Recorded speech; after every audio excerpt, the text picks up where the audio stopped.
ይሄ ልጅ እኮ ሌላ በቃ አስቢ፣ የሰው ልጅ ምናልባት አይ በቃ ሩታን ለማናደር ነው ብሎ ጓደኝነት ወይ ከሌላ ሴት ጋር ጓደኝነት ሊጀምር ይችላል። ግን ቀለበት ደረጃ ከደረሰ ማለት ይሄ ልጅ የሆነ እየሸወደን ነው ወይ ደግሞ እያታለለን ነው።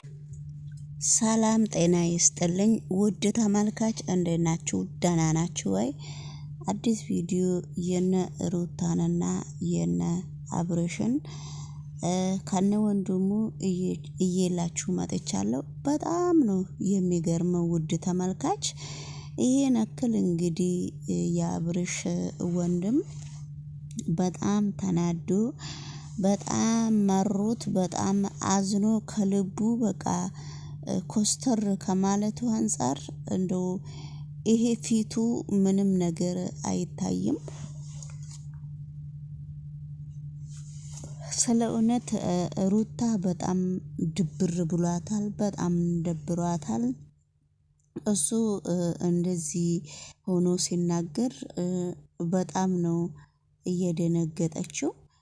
ነገር ግን አንዳንድ ነገር አብርሽም መጥቶ ሲናገራት እና በጣም እያወሩ ነበርና በመካከሉ አንቺ ምንድነው በሰው ህይወት ውስጥ ገብተሽ እንደዚህ የምታደርጊው ነገር ነውር አይደለም ወይ? አንቺም የራስሽን ህይወት ኑሪ፣ እሱም የራሱን ህይወት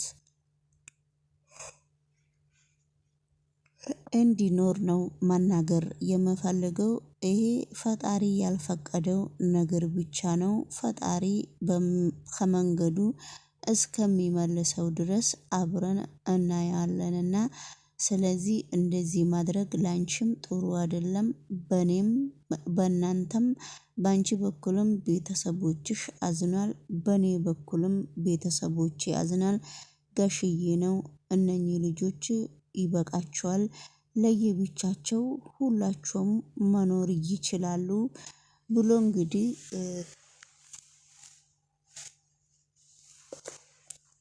እንግዲህ ውድ ተመልካች ስለዚህ የአብርሽ ወንድም ተናግሯልና ይሄ አንቺ እንግዲህ ጥሩ ነገር አረግሽ ማለት ነው ወይ? ስለዚህ ምን ማለት ነው?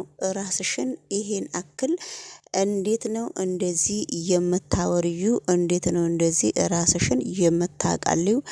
አንቺስ ሴት አይደለሽም ወይ? አልፈልግሽም ብሎ ለሌላ ሴት ሄዶ ቀለበት ያደረገ ሰው ምን ብለሽ ነው ፍለጋ እዛ የሄድሽው ብሎ ሲያፋጥጣት ነበረ።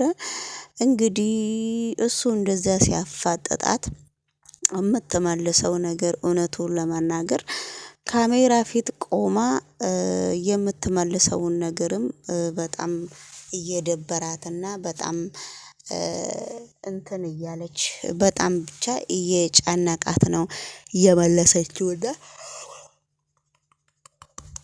እዚህ ጋር ይቅርታ አድርግልኝ እያዘጋኝ ነው ጋስ እና እየደበራትና በጣም በግዴታ ስለሆነባት በጣም ደንግጣለች። እኔ እሱ ለማየት ብዬ አይደለም እዛ የሄድኩት። እኔ የእሱን የቀለበቱን ስነ ስርዓትም የማቀውና የማቀው አንዲት ነገርም ስለሌለ ምንም የማቀው ነገር ስለሌለ ድንገት ነው ሰምቼ ከሰው ጋራ የሄድኩት ስትል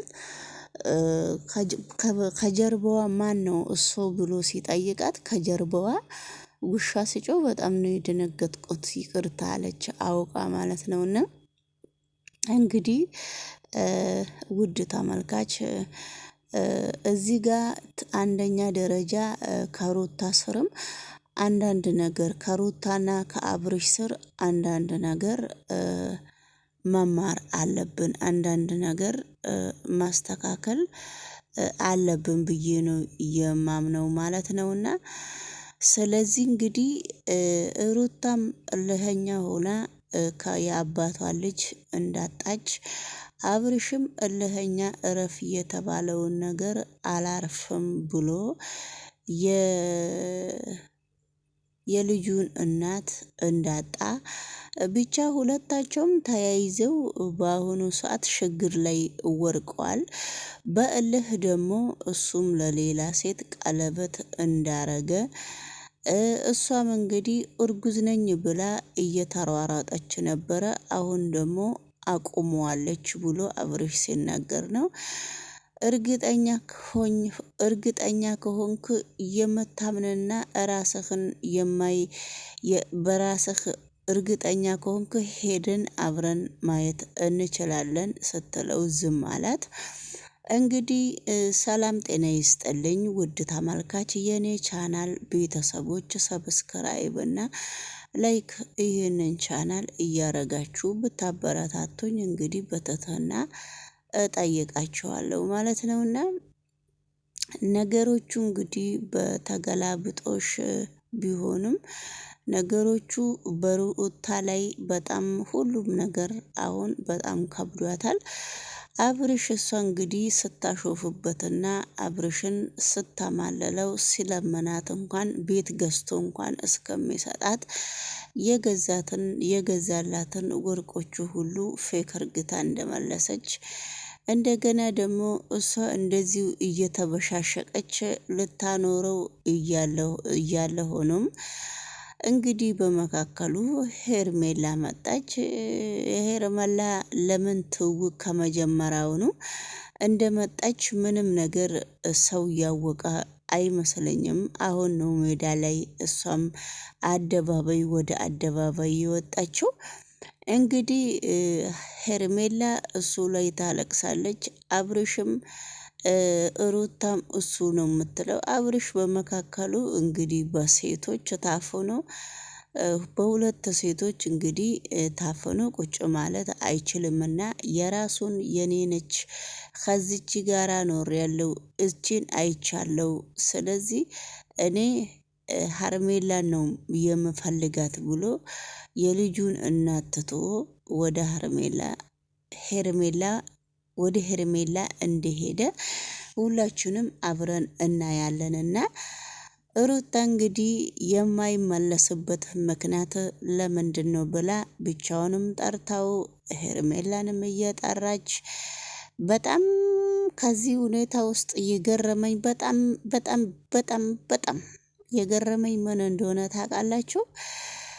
አይንሽን ማየት አልፈልግም። አይንሽን ከህይወቴ ውስጥ ውልቅ ብለሽ ውጭልኝ ነው ያላት። ውልቅ እና ከህይወቴ ላይ ውልቅ ብለሽ ውጪ እንግዲህ እስከምትባል ድረስ እሷም ልክ እንደዚህ ስል ህይወቴን አንተም እየበጠበጥክ ነው። እኔ ከነ ደስታና ከነ ሌላ ሰው ጋራ ስነጋገርና ስወጣ ለምንድነው የወጣሽው? ለምንድነው እንደዚህ ያደረግሽው? ብለህ በውስጥ መስመር ስልክ ደውለህ እኔን በጣም እየጠየከኝ ነው። አንተ ከህይወቴ ውጣልኝ እስካልክ ድረስ እኔም ደግሞ አንተም ከህይወቴ ትወጣልኛለህ። ምክንያቱም የምትወጣበት ምክንያት ስልክ በውስጥ መስመር እየደወለን ስናወራ ሲያወራኝ በውስጥ መስመሩ ለምንድነው ከነሱ ጋራ ምን ችግርሽ ምንድነው ብሎ እየደወለ ነው የሚጠይቀኝ። እኔም ብደውልስ ምን ችግር አለው? ባወራስ ምን ችግር አለው? በካሜራ ላይ ብላ ስታወራ ነበረ። በዛን ጊዜ ልጅቷ በጣም ተዋሻለች። ከምንም ጋራ የሚያገናኘን ነገር አንዲት ነገር የለም ብሎ ሲናገር ነበረ። ተናግሮም ግን አው አርግተካል ብላ ስትነግረው አሁንም እየካደ ነው። በሩታ ከእንግዲህ በኋላ ሲደውል ቅረጭልኝ ብሏታል።